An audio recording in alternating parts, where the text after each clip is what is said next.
Hello, everyone. This is Matthew Rumsky, and this is the Anti-Fascist Dad podcast, episode 42, Keep the Little Flame Alive with Carsie Blanton.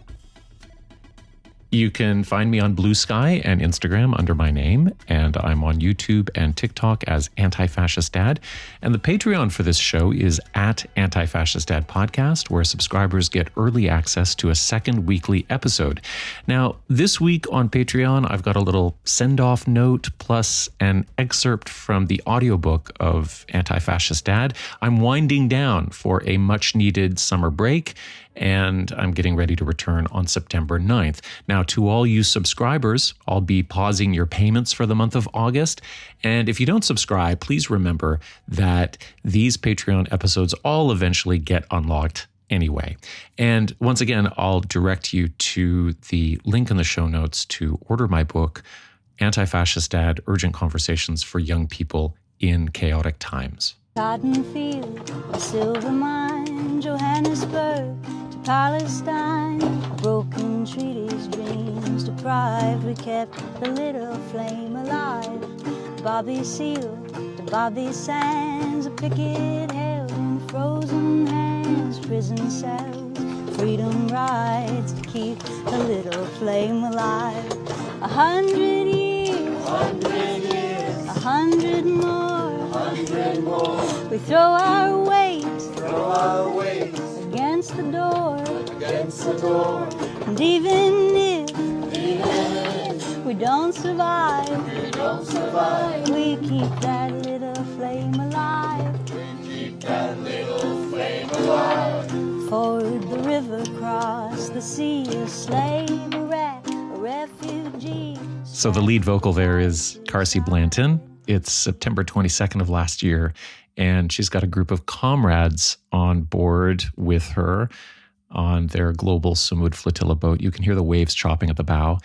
And I remember when I first heard this, it immediately made me well up, because this is a familiar but also new voice in a familiar but a new format, recapitulating several hundred years of the heritage that feels so distant so much of the time.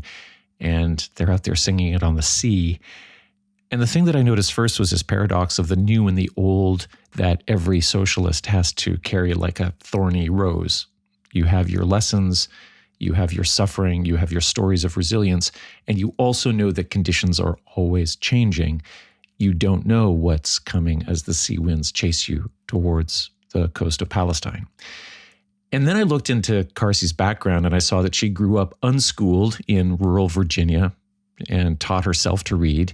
And this was very interesting to me as the parent of a non-schooled autistic kid who also taught himself to read and is also developing a radical perspective on the world.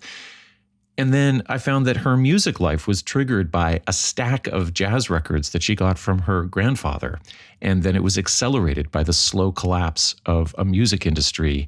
And together these things incubated her politics. So I knew I wanted to ask her about how unstructured freedom from schooling, from the music industry, from institutional religion became the soil for political and artistic radicalization, and whether that freedom can be transmitted to people who have never had it, have never felt it, through song, through friendship, through the example of direct action. And I also wanted to understand her theory of influence, because the question of what the artist is in late capitalism is very close to my own dilemma, my own story, as somebody who, started out by writing novels and books of poetry, and now I've moved on to this other thing. Maybe you share some of this too. How do we actually communicate, and what is the point? What are we trying to do? What it comes down to for Carsie is that, following on Nina Simone, she believes the artist's job is not to make commodities, but to reflect the times honestly and to point out a direction. And songs are like an ancient technology for the collective feeling that points in that direction. And they are way older than capitalism. And according to her, the best ones arrive from the zeitgeist, and they choose their writers. And those writers do best to remember that they're channels and not figureheads. And of course, that's getting harder in a parasocial age. So here's my conversation with Carsie Blanton, where we get into all of that and a lot more. Carsie Blanton, welcome to Anti-Fascist Dad. Hello. Thanks so much for having me. I'm thrilled.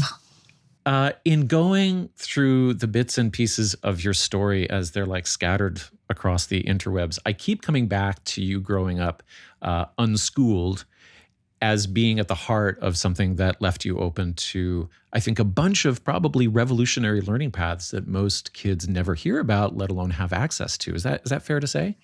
I think that is fair, yeah. And I appreciate the deep dive to find that out. So yeah, I was unschooled, which in my case meant basically no school curriculum and very little formal schooling and a lot of reading and a lot of projects and activities and a lot of like running around in the woods unsupervised, I would say was the bulk of my education. And so I think I didn't get the, benefit or burden of all the kind of programming around how society is supposed to be that a lot of people get when they go through the school system.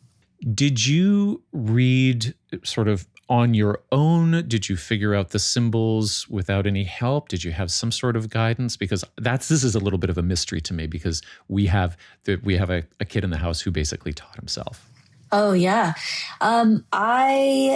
So I'm the oldest of my mom's two children. My dad has other older kids, but so when I was growing up, I was my mom's first, and she was interested in the idea of not sending me to school. And then the way she tells it, part of what decided it for her was that I started reading really young. And she was like, okay, if she can read, she'll be fine. And then even as I remember, I think I started reading at 4 or something, kind of like figured it out, but then didn't do it for a while. And then when I was about 7, I started really reading for pleasure to entertain myself. And I still do. Like I still have to read for an hour before I can fall asleep. And so I think that interest in words and experience of the written word was important for my parents being willing to let me have this kind of unconventional education. Right. And then you get a record shipment at the age of 13 from your grandfather. Yeah. Right. And it's a bunch of jazz records. So what blew your mind? And like, there's Nina Simone in there, there's Billie Holiday in there, there's Cole Porter, there's a bunch of other stuff. What happened to your brain during that period? Well, I really loved Billie Holiday from the first time I heard her, which I believe was the Ken Burns Jazz series was on TV. When I was like 12, and we watched it together. And I remember being like, what is that sound? Like the sound of Billie Holiday's voice was really captivating to me. Having no context for it. I just loved the way that she sounded.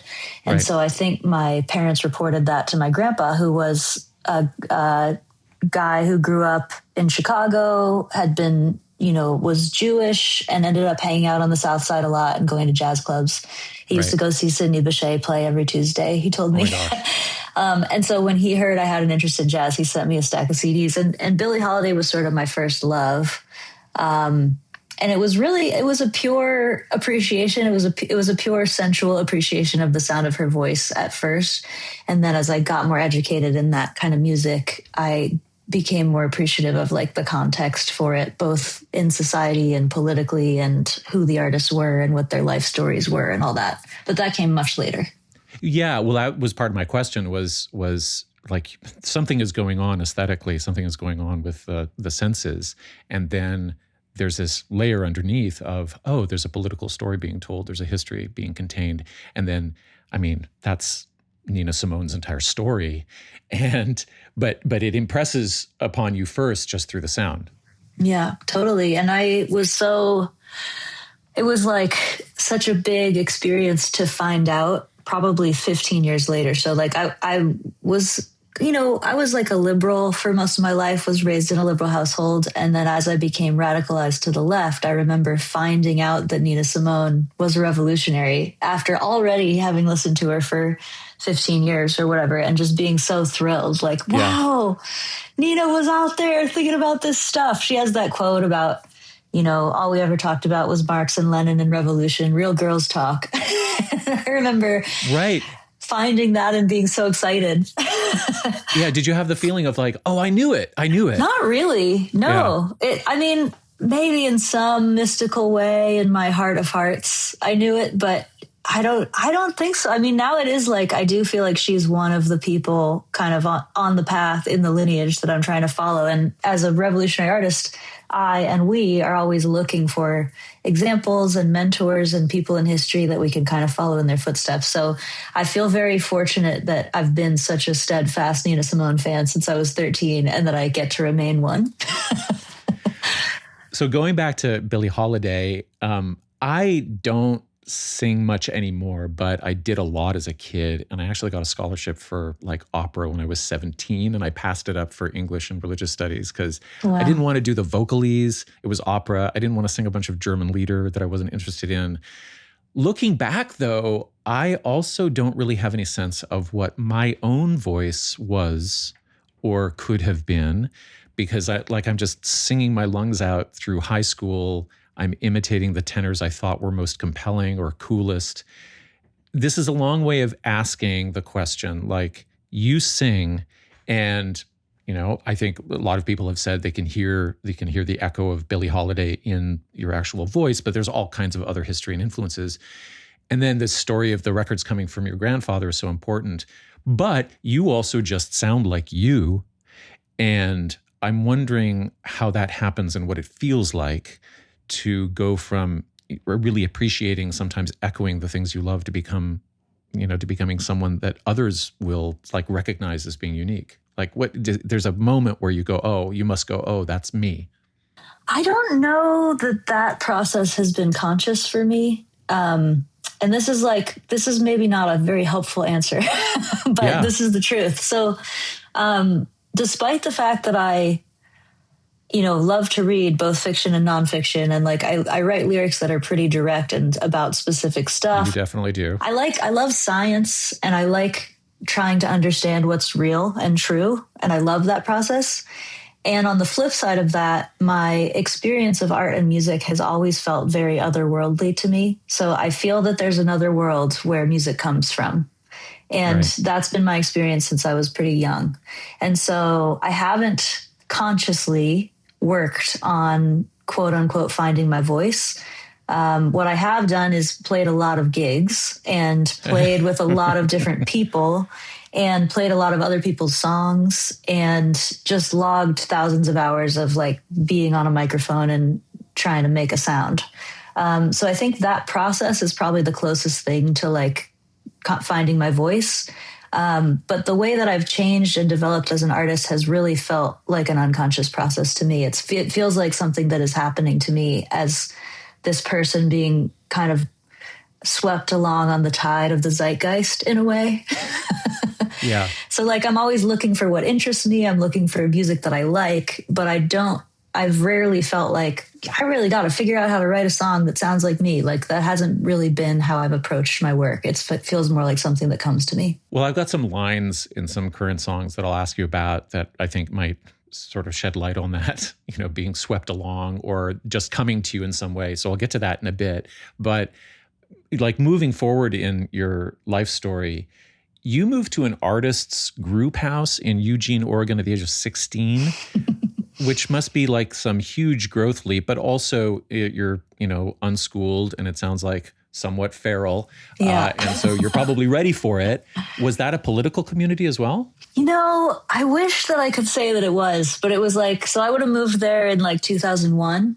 And it was sort of half hippie, half punk house. But in Oregon, and I don't know if I'm sure there were political communities out there, but the one that I moved into was much more like personal growth, do drugs, and play in bands together. Right. And I remember encountering some politics. Like we had a copy of the People's History of the United States, and I did read it. But it wasn't a big hot topic of conversation. The hot topics were like, who's sleeping with who, and when is our next gig? And like, does anyone have $20 because we need olive oil or whatever? Right. So I would say not really, or at least it wasn't political in the way that I frame it now. My political awareness came much later. Although there were seeds of it, like Howard Zinn was around. So it was like there were certain little breadcrumbs being dropped. But no, mostly when I moved out there, I wanted to get away from my parents and my small town in Virginia. And I wanted to be a musician and learn about music. And so that's really what I was focused on at that time. And I also saw, I can't remember where I read this, but that it was a time in which you might have also had some sort of pop star ambitions for a while. Yeah. Maybe, connected to not quite finding your space politically yet. What happened with those? Yeah.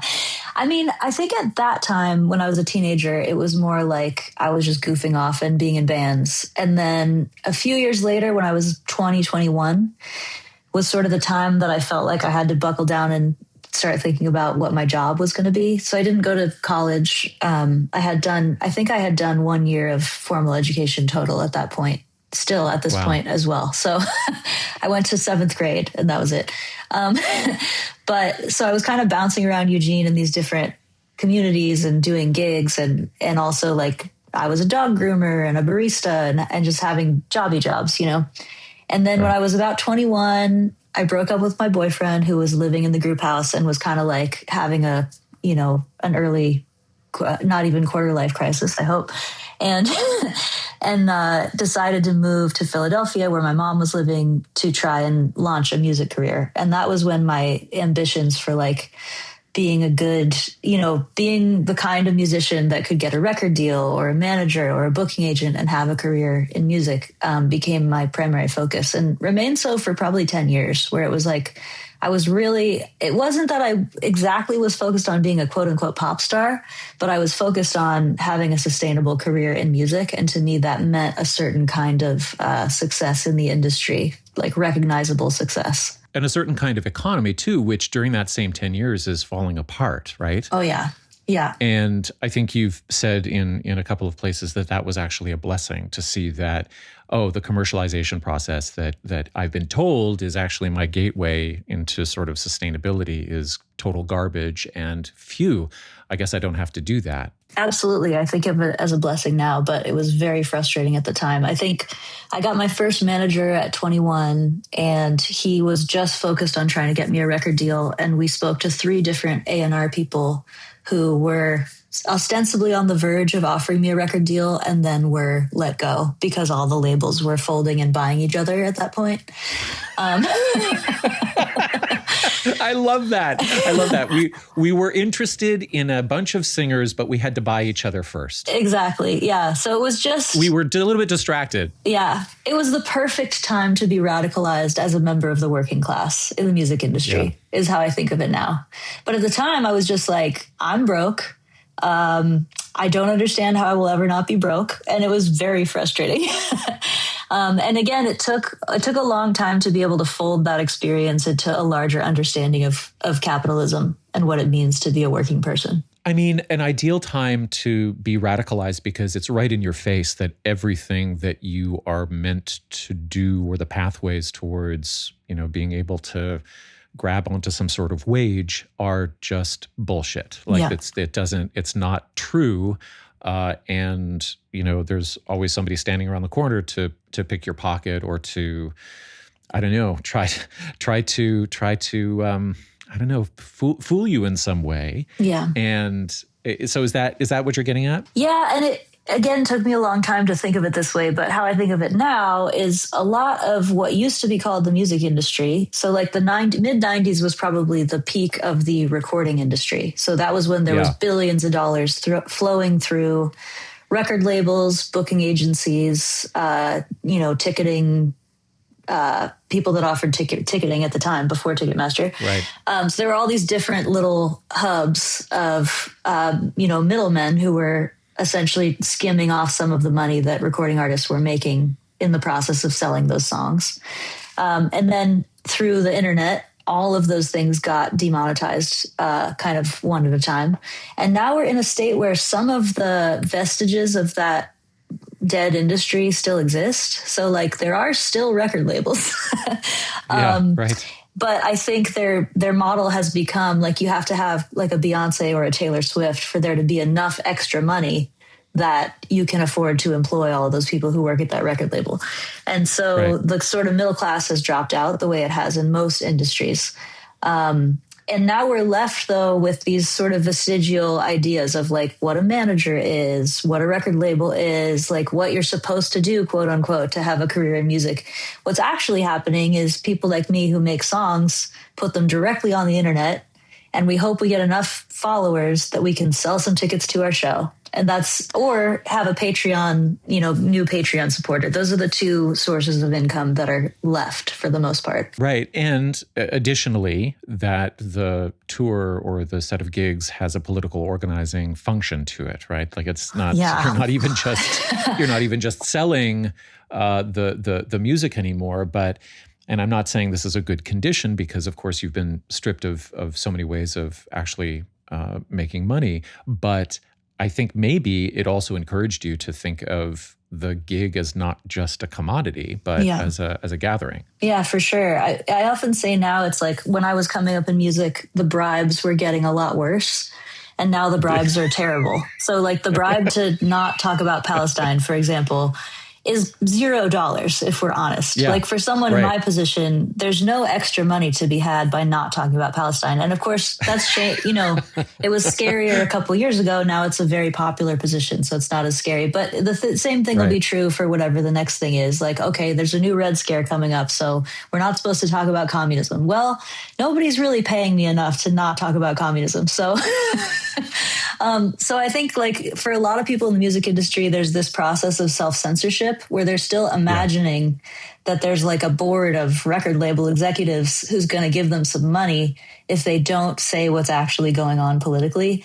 And that's just not the case anymore. But it's sort of like there's a lag time where people haven't caught up to the fact that there's no bribe.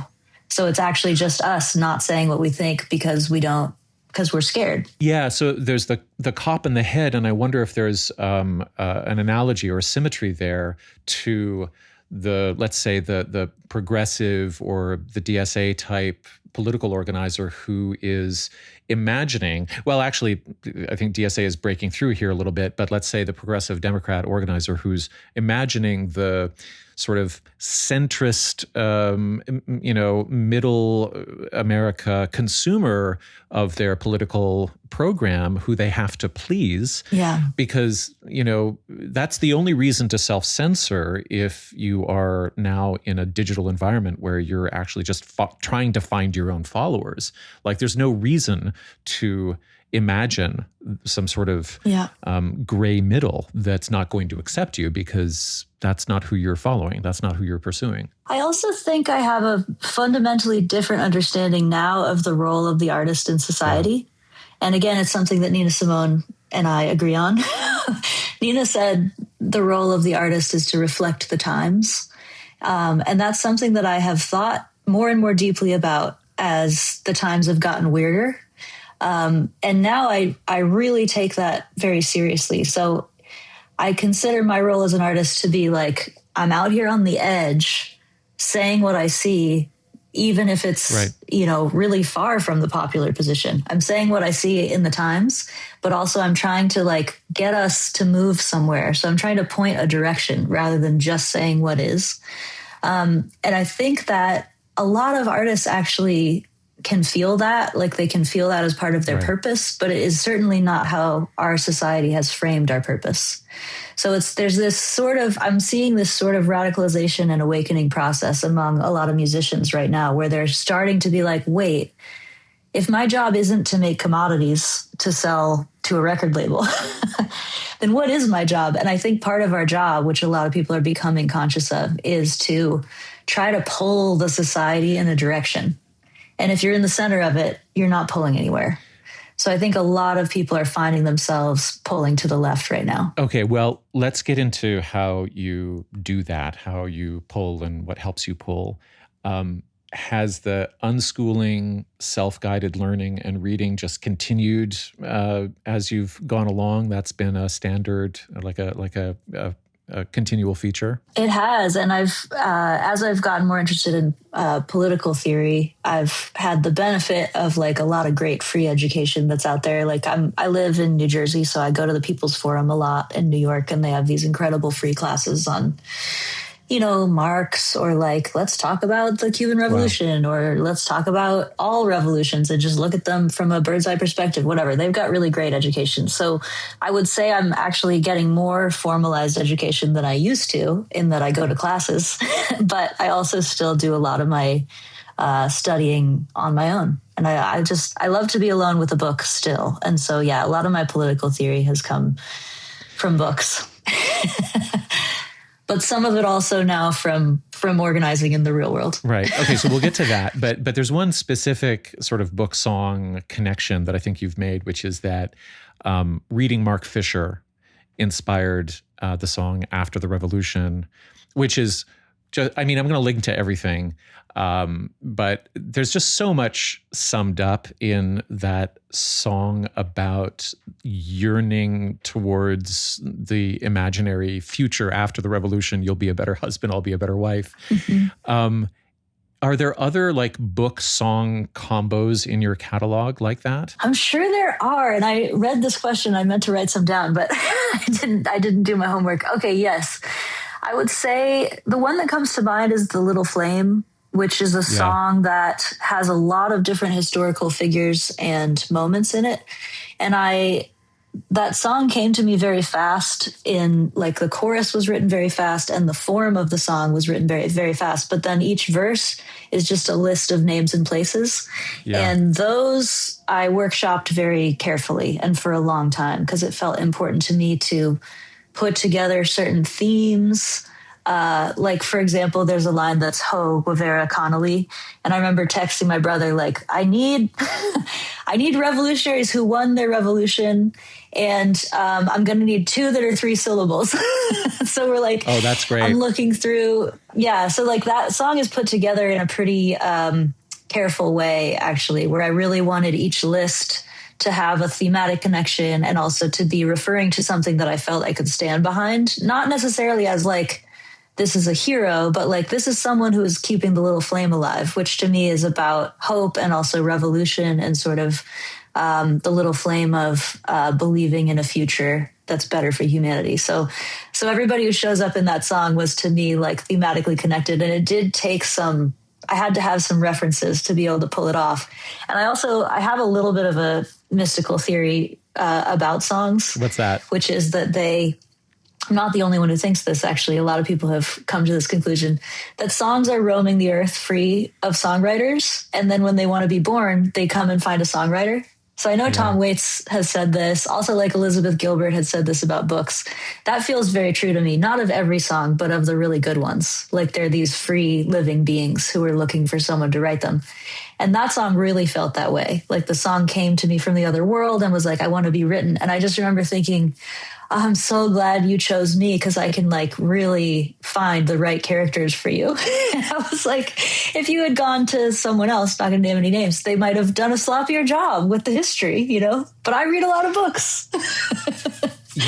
I started my writing career as in poetry and novels, and I don't know. I think I've had that impression of, something has come to me. Usually, what I can recall is while I was writing novels, as I was falling asleep, the characters that I was working with would sort of be in the liminal space. They would be in the twilight, and I would watch them interact, or they would interact with me, or I'd ask them what they wanted.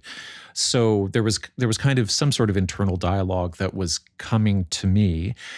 But by and large, like my creative experience, I think could benefit from this mythology a little bit, because I spent a lot of time with the anxiety of emptiness and like, well, what do I need to do? What do I need to do? How should I fill this space right now? And I think that is an anxiety that's exacerbated by the era of content creation, where it's like you've got this vast empty space that somehow you're supposed to fill. But I mean, I really like this idea of picking things up or having them choose you. But does that also create the anxiety of like, oh, well, nobody's knocking on my door right now. Like, am I not interesting? I think it has for me at different parts of my life. So it could come back. But I will say, since I have become so engaged in political work, I think my my sort of theories about the mystical nature of art have become enriched by thinking about the zeitgeist, and which I like, we call it the time ghost, because that's like the German translation of zeitgeist is time ghost. So I'm like, okay, the time ghost is here. I'm out here trying to work with the time ghost, which is how it feels to me to do politics. Like, I'm not the type of organizer who's working on the same thing all the time. I'm the type of organizer who's trying to find a political intervention that will work in this moment. And that's very zeitgeisty. You really have to be paying attention to the time ghost. So I'm always like looking at the time ghost. How am I going to intervene politically? And I think that process is also bringing me closer to the songs, because in a way that's also comes from the zeitgeist. So it's like, I feel less individually responsible all the time, and more like my responsibility is to be engaged with the times and be engaged with the political process and be engaged with the musical process and the creative process. And by being engaged, I'm putting myself open to these songs that are like out there that might come in. I'm going to say that you probably have figured out some sort of, balance or line to walk between taking in time ghost stuff, which is can be incredibly exhausting and claustrophobic. Yeah. And allowing yourself to have the time or the openness to see how you're actually responding. Like, is that something that you've had to figure out? Because this is a plague on me in my work, where I have to sort of consciously disengage from the fragmentary nature of the information landscape constantly to figure out who I actually am or what my life is. Yeah, well, for sure. It's a struggle. And I guess I'll make 2 points about it. One is, I don't have Wi-Fi in my house where I live. Wow. So I live in a cabin in the woods where I can't get on the internet. And that is what it took for me to be able to disengage from trying to see what's happening in the media all the time. So I can go get the internet, but I have to drive somewhere. And that's how big of a boundary I needed to wean myself off of the internet. So yes, I relate to that feeling. And at the same time, that was partly a songwriting strategy, because as a writer, I find I really need to let my mind relax and my attention span return, and to even get a little bit bored before I can begin the process of writing a song. So it's important to me that I put myself in situations where I'm bored and my smartphone doesn't work, or I'm not going to be writing songs. I don't know that that's true for everybody, but that's been my strategy. I really appreciate that you brought up boredom. I think it's underrated. I think it's crucial. Like it's crucial. I don't know if you know Adam Phillips, but he talks about how he's a British psychoanalyst, but he talks about how boredom is the desire to have a desire, and to actually wait with that is a very good thing. Yeah, and it's hard these days, but it's still. I think does something to our brains that sort of nothing else can achieve. Being bored and having nothing to do is actually part of our thinking process, even though it's like an uncomfortable part. And then the one other thing I wanted to add about kind of this balance in life is that I know it feels like our phones are where the zeitgeist is and where we're learning about society, but I think actually it's happening in real life still. So as much as possible, I try to do my political work in real life, so that I can be more related to what is happening in the society that is concrete and real, and not only rely on the society that I'm getting from my algorithm, because they're not the same. Yeah, I mean, an incredible mixture of tasks, right? Because we just finished this conversation about you relying upon direct access to your audience through the internet for funding your actual life, to make your actual living. And then it's something that you have to hide away from in the cabin at the same time. Jesus, like we're so split in this particular world. Absolutely. Yeah. And the dance of like, I have to quote unquote make content to put on the internet so that people know that I have a show and they buy the tickets to the shows, that I can get paid to go to the town and play the show.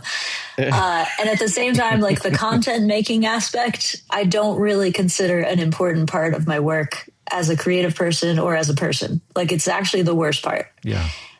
So it feels like that's the part of my job that feels the most like work, is, okay, I got to make some videos, put on the internet so we can sell some tickets. But it's like, it's not fun. It's not creatively enriching. It's not good for my soul. I think we can admit that. Okay, so one thing before we get to how I first discovered your music through the Global Sumud Flotilla, I want to end with that. But, speaking of the sort of breadth of creative projects, I have to ask you about this collaboration you're doing with Joe Plowman and the Burning Hell, because it really is like Sesame Street for revolutionaries, but also by Brecht. And thank you. It seems that you are really suited for kids media in some kind of retro way that I bet will also just stop the scroll for a lot of people. Cool. You were unschooled, but did you take care of kids? Did you give music lessons? Like cause you go from what is it? Nasty, ugly, call me bitch. Is that the song? Ugly, nasty. Yeah. To you could do kids media, and you could do that on the same channel. And I don't know who else is able to do that, but I think it tells me that you have some sort of educational or teacherly background. Is that true? Not really, actually. No, I like play and I like humor and I like to be having fun while I'm making music. And so I think like my show is very playful and there's a lot of jokes and there's a lot of like almost vaudeville sensibility. And so, I've heard that before, that like people's kids watch all my videos. But I do really like kids, but I don't have a background with kids, other than hanging out with my nieces and nephews and younger siblings and stuff.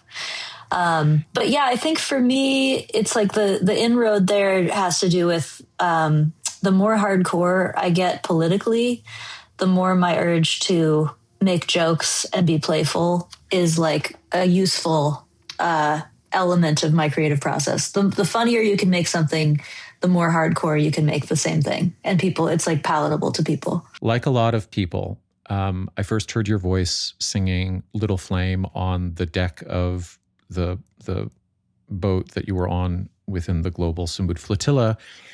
And first of all, I mean, you've just described how it was a very meticulous composition process and there's a lot of names to remember. So maybe this takes the edge off a little bit, but I'm just wondering how you get through that song without crying, or any of these songs that are very time ghosty. And is there a lot of crying at the shows? Oh man. Okay. I'm going to answer that. And then I want to do a throwback and talk about collaboration too with the last question. But, when I have had a really big life experience and I have a song about it, I usually go through a period where it's difficult to sing that song. And so when I got back from the flotilla, I had a few months with no gigs. And then the first month of gigs were quite emotional. And I think it was true for the crowd as well. So it was and the band. So we had all really just been through something. My band was quite, it was crazy that I was disappeared for a few days. And that was very hard on my family and my band. It also meant that our whole season of touring was canceled. And so when we got back together as a band to play these songs, we were coming from a pretty emotionally vulnerable place. And I would say the two songs that were the most difficult to get through on that tour in February were The Little Flame, which I had sung on the boat, of course, and sort of went viral online. And then the song Hello Comrade, which I wrote when I got out of prison.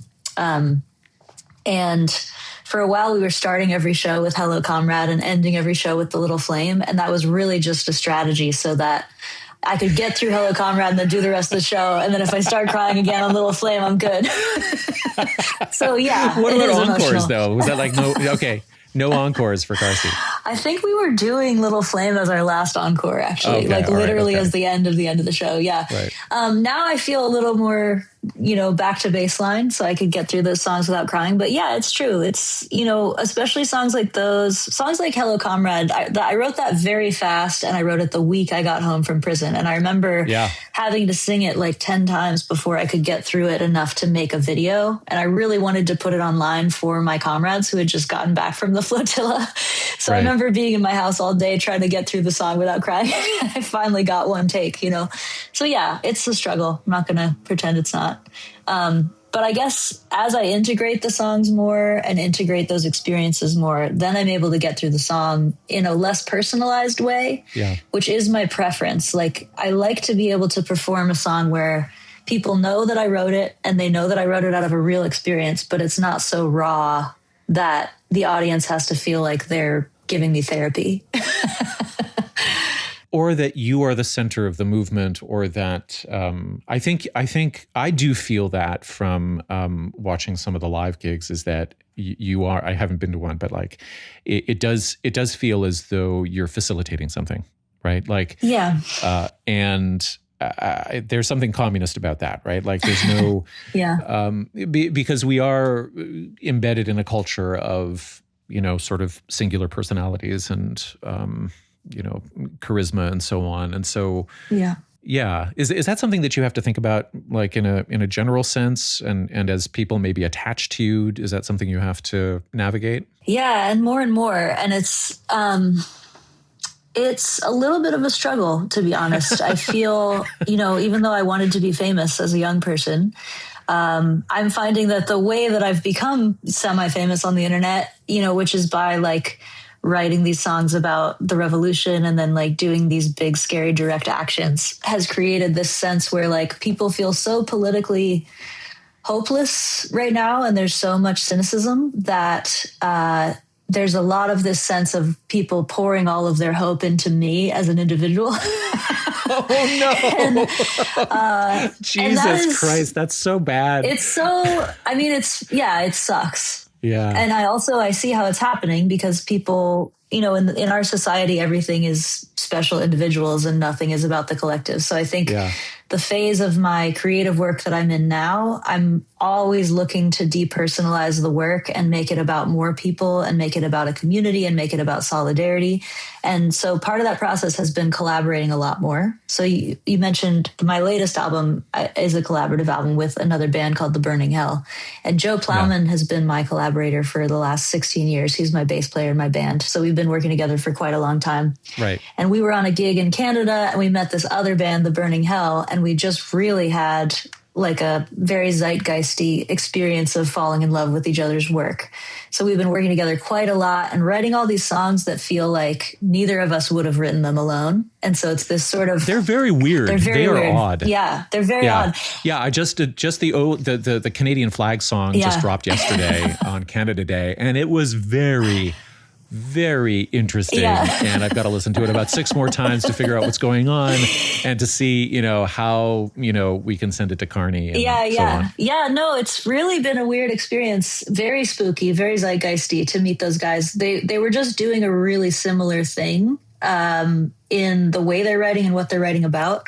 And so meeting them felt like we got caught up in this kind of whirlpool together, and all these songs flew out really fast that none of us feels responsible for. Like it was sort of like we opened a wormhole. And so that experience has been really great for this process that I'm in of trying to depersonalize the work and make it more about the movement and more about a collective process. Like I'm literally making most of my work as a collective process right now. Yeah. So it's allowing me to depersonalize it so I don't feel so responsible for each song. And that feels really psychologically like a relief to me. But then at the same time, I'm trying to make the shows, you know, there's always political groups tabling at the shows. There's always other artists on the shows. I try to give the band a lot of time to like show that they're also people and musicians and geniuses and they should be celebrated. And also the thing we're doing together as 4 people should be celebrated because it's not me doing it, right? So I think on the show now, I'm always looking for opportunities to be like, hey, everybody, thanks for coming to the show. Now let's talk about what we can do together. Right. But it is a little tough. And I do find that energy of like people feeling so desperate for hope and then finding it in me as a person is actually terrifying. So it's been a process of trying to, in a way, get away from that energy, which results in like, I don't go out in the crowd anymore. I don't go to the merch table. I don't sign people's stuff. I know people feel disappointed about that, but it feels like it's important for my psychology that I'm protected from that feeling of desperation and like political desperation that's being pointed at me. So yeah, it is a struggle. back to Hello Comrade and the flotilla experience. So the IDF could have killed you. Yeah. Right? Like they could have sunk your boats, they could have hidden the wreckage. They obviously don't care about anything. Was that totally clear to everyone who signed up? And is that part of what that song holds? It was complicated. I would answer that two ways. So as a soft-hearted poet, which I am, I felt pretty like my life was being threatened. I felt pretty scared a lot of the time. I felt like, yeah, we might all die. We had a lot of conversations on the boat about how we might all die. I knew how all my comrades on the boat felt about that. A lot of people had like left home and said goodbye to their mothers, like they might not come back. So there was a sense of that for sure, an emotional sense of threat. And at the same time, I am a Marxist, which means that, you know, myself and my comrades do a specific process to try and figure out what the realistic threat level is. And we had done that before I left. And I met some other Marxists on the flotilla who I would call when I wasn't sure what was happening. So like the day after we were drone striked, I remember calling a comrade and being like, you know, let's do a little dialectical materialism. What do we think is actually going on for the IDF? What do we think is going on for Netanyahu? What do we think Trump thinks right now? What do we think the U.S. empire thinks it can get away with? What do we think Germany thinks? What do we think Britain thinks? Like, so we're sort of trying to analyze from a somewhat objective political standpoint, what is the best material choice for Israel? And I felt, and the other people I spoke to in that way all felt that it would be a poor choice materially for Israel to blow up the flotilla because we had a lot of international attention. We had a lot of Americans. Like there were several reasons that it was like, this would be a bad choice. Doesn't mean they won't do it, but I think the risk level from that perspective was a lot lower than it felt like on the boat some days. That's so interesting because I mean, okay, so you're going to use dialectical materialism to really assess the potential for, you know, this organization to make an insane choice or not, right? Because, and that's an amazing use of the method, actually, because it is trying to say, well, you know, insanity aside, what seems to make sense for capital and for power as it's organized right now is X. Yeah. So that's pretty interesting. Yeah. And I also, you know, rhetorically, we talk about how the IDF is insane, but materially, they're not insane. They're behaving practically. They can get away with torturing and murdering Palestinians because they've been getting away with it this whole time. And so... Yeah, it's not insane, actually. Yeah. Right. So until they stop getting away with it, we don't have to assume that they're irrational because they're actually behaving rationally. They're behaving very cruelly, and cruelty isn't rational, but like the willingness to exterminate a whole population, if it doesn't affect your economy or your position in the world, there's plenty of rational reasons to do that.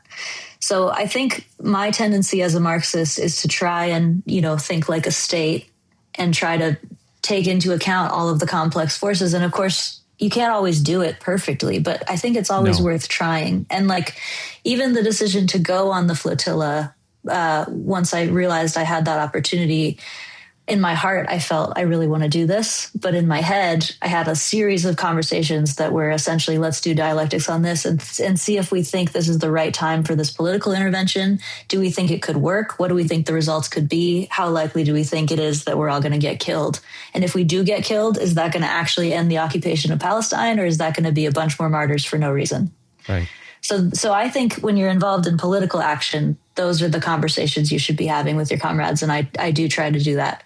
Now, that's not what I'm doing when I'm writing a song, which is also part of my political intervention. So, you know, I think all the methods have a place. But as you collaborate more, some of that's happening. Some of that crossover is happening. Oh, yeah, it's true. And actually, that's something I love about The Burning Hell is that we do have those kind of conversations. We usually will start writing a song because it's funny, but then we'll often stop and be like, you know, is this the right time to be saying this? Or like, how do you think people will interpret this the way we mean it? Or do you think they'll interpret it this other way? And it's important to all of us that we're making a clear political statement, even if it includes humor and includes satire and includes all this other stuff. This brings me to, I wanted to ask about whether this process also governs how you choose to do a line in is it the Mangione Tango? What is it called? It's called Tango Luigi. Tango Luigi. So opens with a punchline of, commuters see a psychopathic killer lying dead on the ground. And you are probably making the most intense provocation of, liberal sensibilities with regard to, violent direct action that you could. Yeah. And so, and it's an amazing line, and it's like takes my breath away every time. And I'm thinking, first of all, does this endanger you?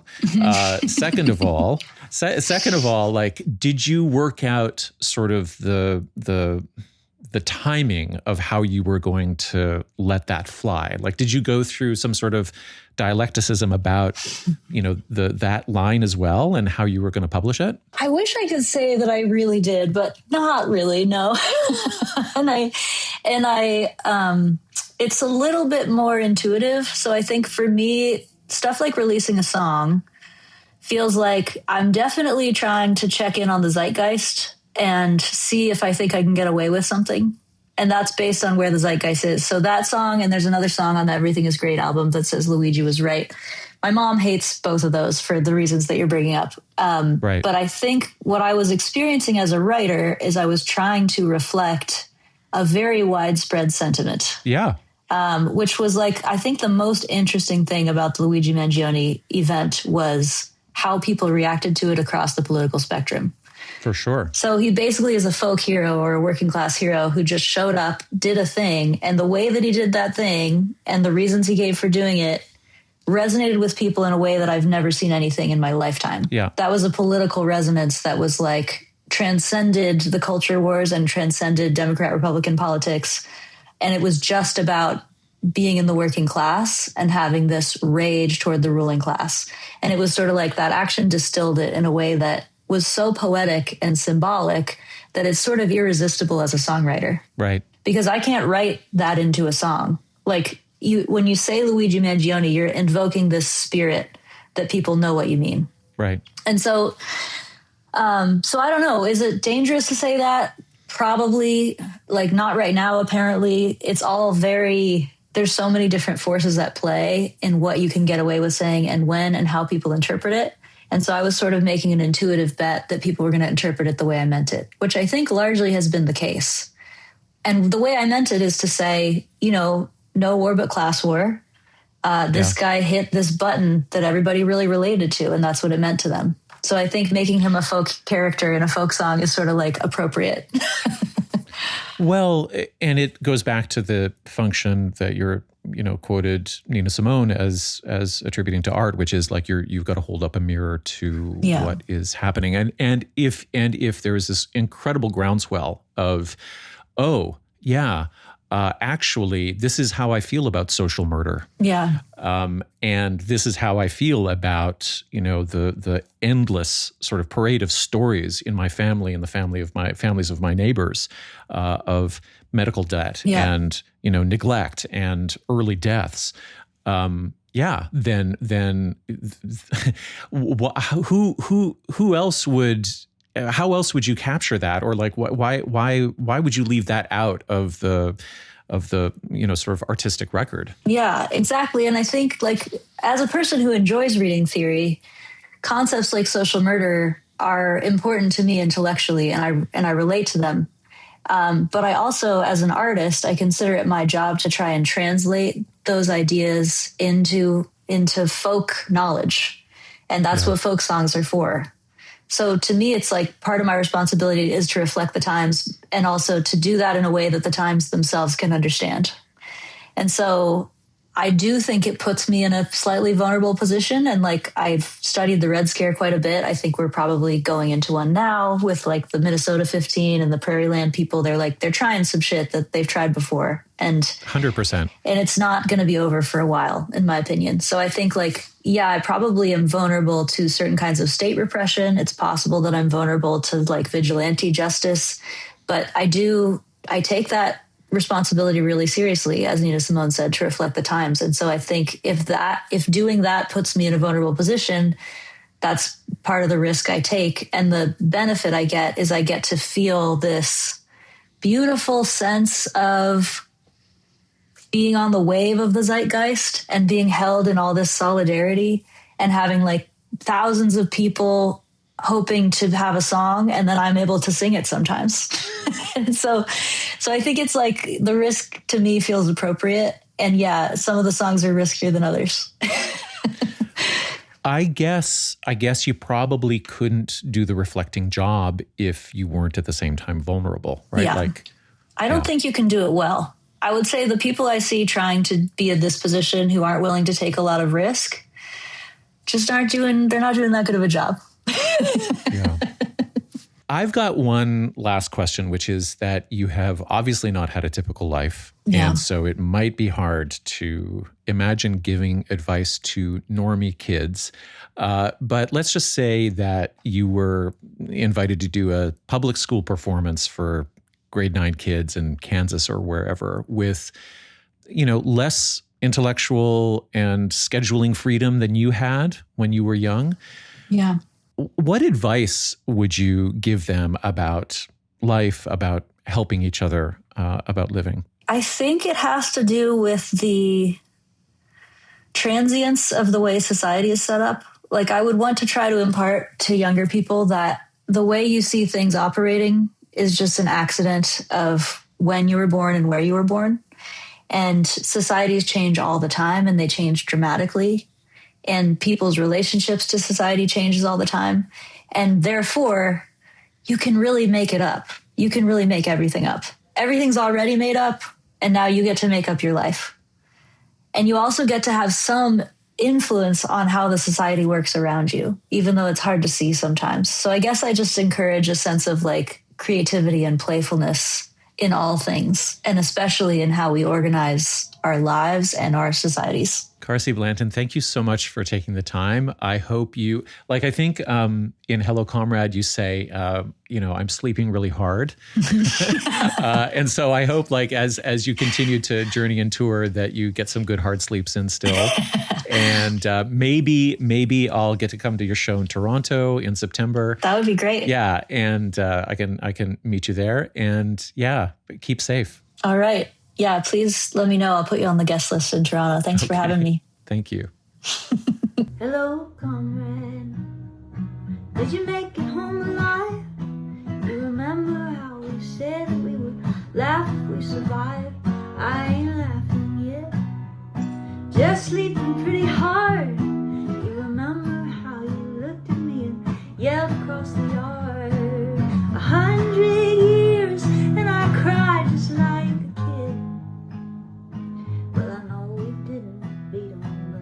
proud of what we did. Hello, comrade. Are you back at work today? Guess it's true what they've been telling us. Terrorism doesn't pay. How they hate us here, back in the home of the brave. But we know they'll celebrate us when we're safely in our grave. So come on by the house and we will talk about it all. Billionaires in office while 1,000 lawyers break the law. Presidents deny it, you won't hear it on the news. But the writings on the prison walls, all the fascists bound to lose. Hello, comrade. Have you heard what people say? So that's a wrap for this first almost year of Anti-Fascist Dad podcast. Started back on October the 1st. 80 episodes, and it's time to take a break from a bunch of things for a few family trips, spending a little bit more time in the garden, and also, spurred on by Carsie talking about living without Wi-Fi, spending more time with offline writing practice as I work out the basics for a new book on anti-fascist spirituality, which sounds a little bit grandiose, but it's really about describing the cultural and psychological resources I think we'll increasingly have to turn to as we keep the little flame alive. Now, for Patreons, the bonus episode this week is an excerpt from the audiobook of Anti-Fascist Dad. I'm going to run chapter 8 for you. It's called Friendship is Not Easy. And I'm putting it out there because it parallels some of Carsie's story, but also carries my take on what she does so well in her gig life, her touring life, which is to nurture a sense of friendship and mutual encouragement. I also am an introvert by nature, or sometimes by circumstance, depending upon the season of life. And I've built a kind of solitary life around writing, but I've come to believe that real friendship, what Aristotle calls friendships of virtue, is inseparable from anti-fascist politics. So I spend a lot of time thinking about that and working on that and nurturing those relationships in my life. The chapter draws on my years in high-demand religious groups to show how cults and fascism hijacked our natural hunger for connection through things like love bombing, charismatic leadership, and loyalty structures that replaced genuine friendship with a kind of conditional belonging. MLMs do the same thing, by the way, in a capitalist register. And against all that, I offer two ideas. D.W. Winnicott's incommunicado core, or the notion of that private self that no system can colonize and that we are always in possession of. And also David Graeber's everyday communism, the unspoken mutual aid that already flows between us in families, neighborhoods, and during disasters. Real friendship that's horizontal and unconditional is already a form of non-capitalist life. So I'll see you all on Patreon, or I'll see you back here on September the 9th. Take care of each other till then.